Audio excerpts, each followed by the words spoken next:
Boa tarde a todos. Continuando nosso material do Arte de Jorei, volume 2. Perguntas e respostas com o Meixo Sama. Ministro, qual é o ponto focal em ocorrências de apendicite e doença do fígado? Meixo Sama, nesses casos, as toxinas sempre se acumulam nas costas, na mesma direção do órgão afetado. Então, obviamente, o jorei deverá ser ministrado de trás para frente. Segue-se aqui a lei do espírito para ser da matéria, uma vez que a parte de trás corresponde ao lado espiritual.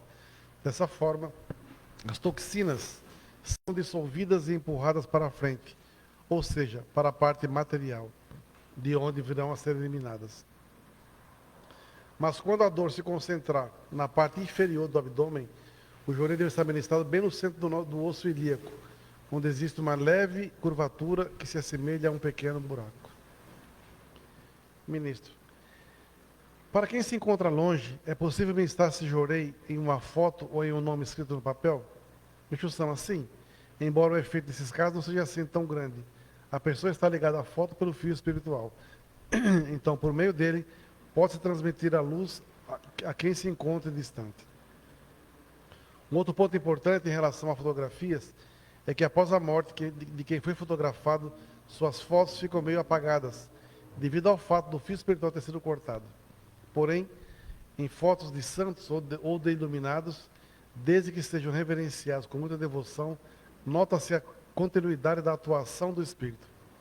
Assim, quanto maior o número daqueles que as cultuarem com bastante fé, mais a imagem tornar-se-á nítida. A recíproca também é verdadeira. Cessados os atos de reverência, as fotos tornam-se embaçadas. Antigamente eu costumava tratar de doença à distância, desenhando um corpo humano e escrevendo sobre ele o nome da pessoa. O Sama também tem relatos que ele escrevia o nome da pessoa no ar, assim, e assoprava, e a pessoa recebia a graça. Então, assim, foram formas do início de como se ministrava jorei. Hoje nós aqui ministramos jorei há praticamente quase 20 anos. Jorei online. E tivemos muitos resultados. Na época da pandemia, por exemplo, era só o que nós podíamos fazer era jorei online. Né? E graças a isso, muitas pessoas foram ajudadas e até hoje são. Porque veja, às vezes a pessoa está passando por uma purificação muito severa.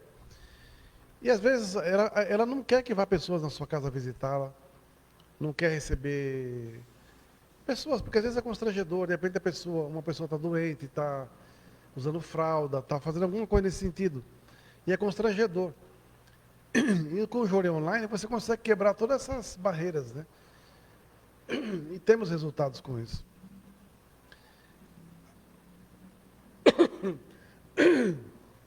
Assistência de jorei é uma coisa muito, muito delicada.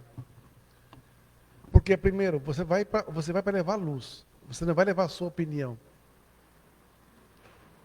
Você vai levar um alento para aquela família. Você não vai levar a sua opinião. Você vai levar esse conforto espiritual para aquela família. Não vai levar a sua opinião. Não vai reparar na casa. Não vai reparar em nada. Porque isso não é importante. Você vai para ministrar? Jorei. Uma vez, estávamos eu e um amigo meu de Jundiaí, numa difusão externa, na época de pré-seminário, lá no centro da cidade, na Vila Mariana. E nós batemos numa casa lá no portão, e saiu uma senhora. Eu falei, a senhora não quer receber uma oração? Não, eu estou com uma pessoa doente aqui. Falei, justamente por isso, podemos entrar? Eu falei, moço, é minha mãe, ela está suja.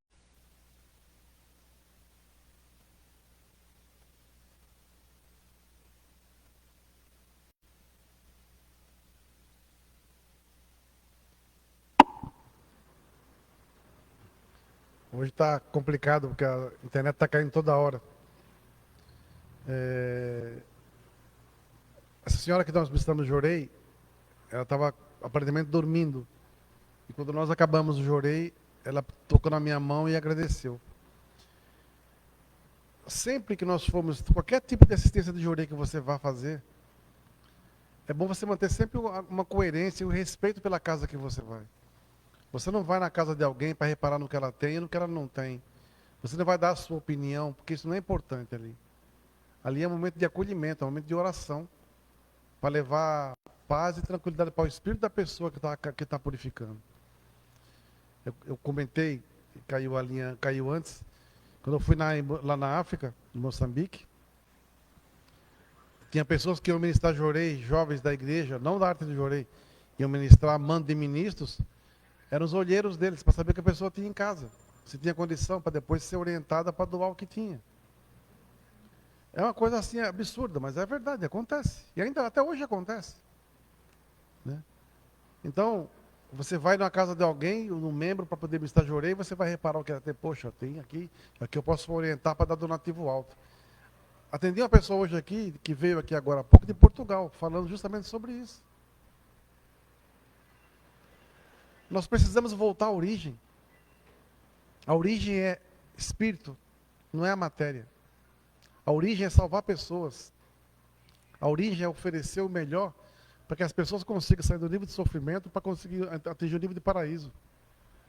A pessoa tem que chegar na igreja, ela tem que se sentir acolhida e amparada quando estiver caindo. E após ela ser sustentada e ser resgatada, ela também possa ser ensinada a também salvar pessoas. Através daquilo que ela recebeu também. Por isso que a nossa postura missionária tem que ser muito, muito, muito sincera. E sempre orar. Hoje, estamos vendo pessoas morrendo quase que rápido assim, do nada. As pessoas se afastam ou deixam de dar notícias e só vêm dar notícia quando está no final. E nós não temos como fazer mágica. Nós podemos orar, fazer qualquer coisa, mas além disso, nós não temos condição de levar um milagre na casa da pessoa. Até porque também não sabemos o merecimento dela. Então precisamos, olha, eu não estou bem, estou purificando, não estou bem, pode orar por mim, eu não estou tendo força de ir na igreja, pode me orei online em mim, comunique, avise. É o mínimo que pode fazer. Preste atenção nos sinais. Não está bem, é sinal que o quê? Que está fraco espiritualmente. Então tem que pedir ajuda. Eu estava contando que quando os sinais vêm, tem que ficar muito atentos. Há muitos anos atrás, eu era noivo ainda, nós fomos fazer uma viagem para Ilhabela junto com os amigos. E um dia antes da viagem, eu tive um sonho, que nós estávamos no carro, esse Fusca tinha um teto solar. Nós estávamos em 5 pessoas no carro, 2 na frente, eu e a Elisete dirigindo, e atrás 3 pessoas. Um casal e mais um jovem. Quando chegava na certa altura da estrada, esse carro capotava.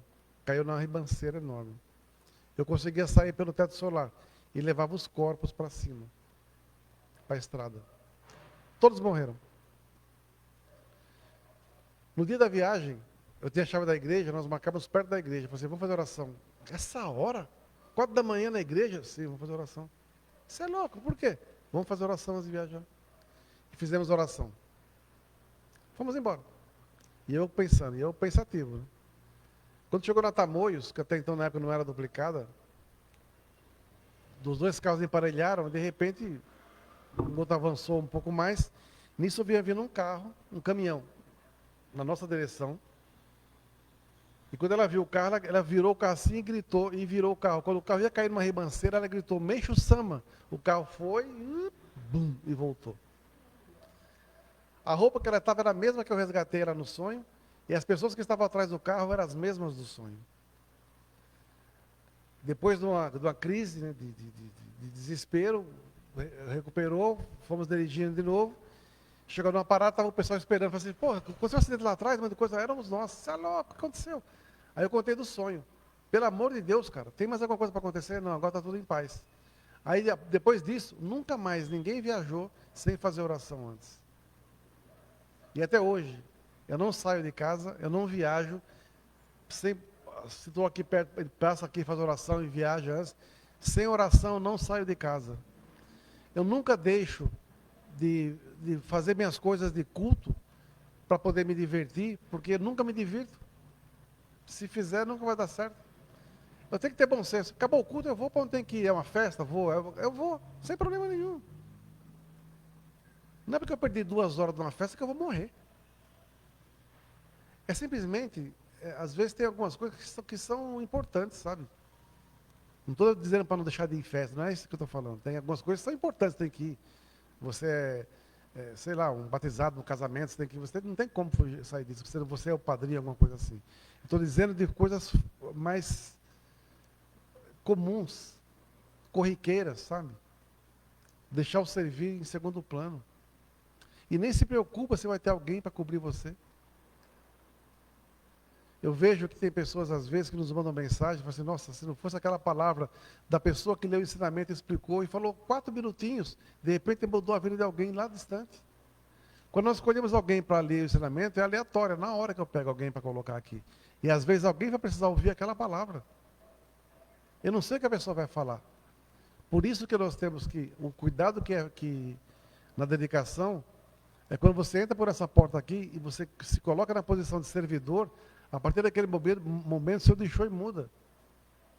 E como eu estou falando sempre agora, nós estamos deixando de ser servidores para sermos discípulos. E sendo discípulo, a sua responsabilidade é maior ainda. Quantas vezes será que as pessoas pensam assim, será que aquela pessoa está no altar, está com problema?